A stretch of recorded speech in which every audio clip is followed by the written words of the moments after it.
Assalamualaikum warahmatullahi wabarakatuh.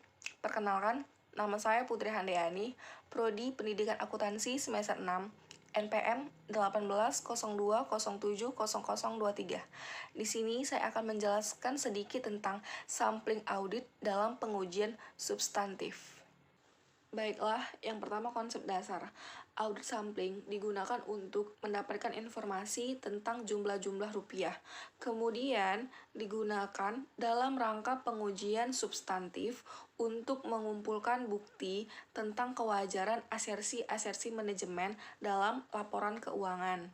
Selanjutnya, rencana sampling dalam pengujian substantif dirancang untuk yang pertama mendapatkan bukti bahwa saldo rekening tidak salah saji secara material. Nah, yang kedua, membuat estimasi independen tentang suatu jumlah. Selanjutnya, pendekatan sampling statistik. Yang pertama, sampling probabilitas proporsional dengan ukuran atau disingkat dengan PPU. Yang kedua, sampling variabel klasik. Perbedaan keduanya itu, sampling PPU berdasarkan teori sampling atribut, sedangkan sampling variabel klasik berdasarkan teori distribusi normal. Baiklah, kita masuk dalam probabilitas sampling proporsional dengan ukuran PPU. Dapat tepat apabila 1. Jumlah unit yang ada di dalam populasi dan variabilitasnya tidak diketahui. Kedua, populasi hanya berisi saldo debit.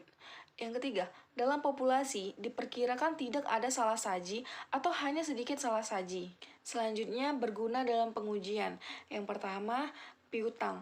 Apabila pengkreditan yang tidak dikerjakan terhadap rekening debitur tidak signifikan. Yang kedua, investasi dalam surat berharga. Yang ketiga, pengujian harga persediaan bila diperkirakan hanya dapat sedikit selisih. Yang keempat, tambahan pada aktiva tetap. Selanjutnya ada rencana sampling. Yang pertama, menetapkan tujuan rencana. Yang kedua, merumuskan populasi dan unit sampling. Yang ketiga, menentukan ukuran sampel. Yang keempat, menentukan metode pemilihan sampel. Yang kelima, melaksanakan rencana sampling. Yang keenam, mengevaluasi hasil sampel. Menetapkan tujuan rencana. Tujuan umum sampling PPU ini adalah untuk mendapatkan bukti bahwa saldo rekening menurut catatan tidak salah saji secara material. Merumuskan populasi dan unit sampling itu yang pertama ada populasi, yaitu terdiri dari kelompok transaksi atau saldo rekening yang akan diuji. Yang kedua, unit sampling adalah rupiah individual dan populasi suatu angka rupiah yang sama dengan total jumlah rupiah dari populasi. Rupiah individual yang terpilih sebagai sampel kadang-kadang membawa keseluruhan unsur yang lain dari populasi yang sama. Unsur-unsur tersebut disebut dengan logical sampling unit. Di dalam menentukan ukuran sampel juga terdapat rumus, yaitu N sama dengan NB dikali FK dibagi atau per SD kurang AS dikali FE. Nah, keterangannya di sini adalah NB adalah nilai buku populasi yang diuji. FK faktor keandalan untuk risiko keliru menerima yang diterapkan. SD salah saji ditoleransi. AS antisipasi salah saji. Nah, FE faktor ekspansi untuk antisipasi salah saji. Selanjutnya, menentukan metode pemilihan sampel. Metode yang pertama, yang paling banyak digunakan dalam sampling PPU adalah pemilihan sistematik. Metode ini membagi total rupiah populasi menjadi interval rupiah yang sama. Rumusnya ini adalah IS sama dengan NB per N.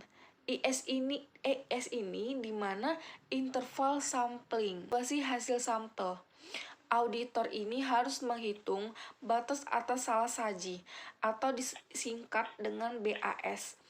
dari data sampel dan membandingkan dengan salah saji yang ditoleransi yang telah ditetapkan dalam rancangan sampel. Rumus batas salah saji ini adalah BAS sama dengan PS ditambah CRS. Keterangannya adalah PS ini di mana total proyeksi salah saji dalam populasi, sedangkan CRS cadangan risiko salah saji. Kemudian, jika salah saji tidak diperbolehkan, maka faktor cadangan risiko sampling atau disingkat dengan CSR terdiri dari satu komponen yang disebut presisi dasar atau disingkat dengan PD. Nah, rumusnya adalah PD sama dengan FK dikali IS.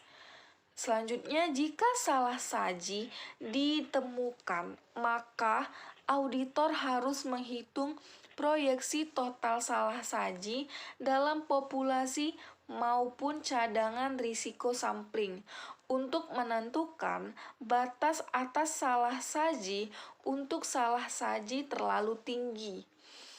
Nah, selanjutnya BAS dibandingkan dengan SD.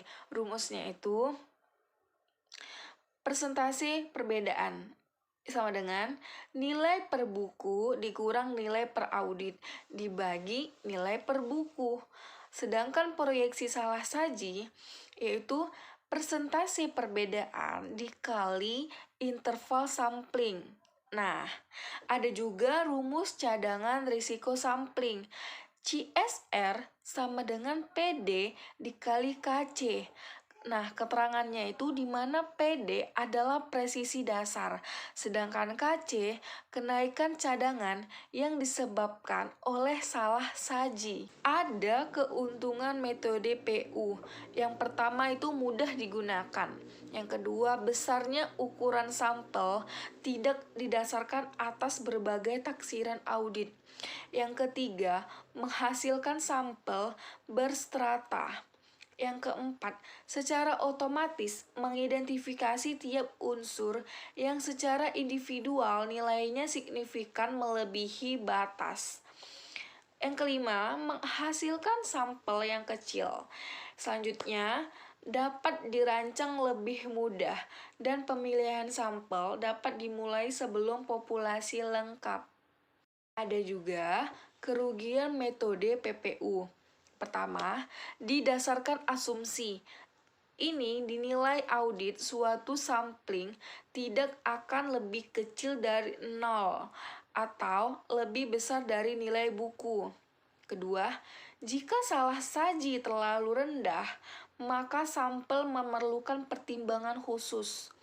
Ketiga, pemilihan saldo 0 memerlukan pertimbangan khusus. Keempat, mengevaluasi PPU melebihi CSR. Bila ada salah saji dalam sampel, kemudian auditor menolak nilai buku populasi yang sesungguhnya dapat diterima. Terakhir, jika jumlah salah saji meningkat, kemudian ukuran sampel yang sesuai juga akan meningkat. Ada 3 metode sampling variabel klasik. Yang pertama, mean per unit atau MPU. Yang kedua, selisih. Yang ketiga, rasio. Kemudian, ada juga keuntungan metode sampling variabel. Yang pertama ada sampel mudah diperluas, kemudian saldo 0 dan saldo tidak biasa, tidak memerlukan rancangan khusus. Nah, jika ada perbedaan besar antara nilai audit dengan nilai buku, maka tujuan auditor dapat dipenuhi dengan unsur atau dengan ukuran sampel yang paling kecil. Kerugian metode sampling variabel itu lebih kompleks, membutuhkan bantuan komputer untuk merancang sampel yang efisien dan mengevaluasi hasil sampel. Kedua, untuk menentukan ukuran sampel harus memiliki estimasi atas standar deviasi dari berbagai karakteristik dalam populasi. Baiklah, itu aja yang dapat saya sampaikan. Kurang dan lebihnya saya mohon maaf. saya akhiri. Billahi fisabilil haq fastabiqul khairat. Wassalamualaikum warahmatullahi wabarakatuh.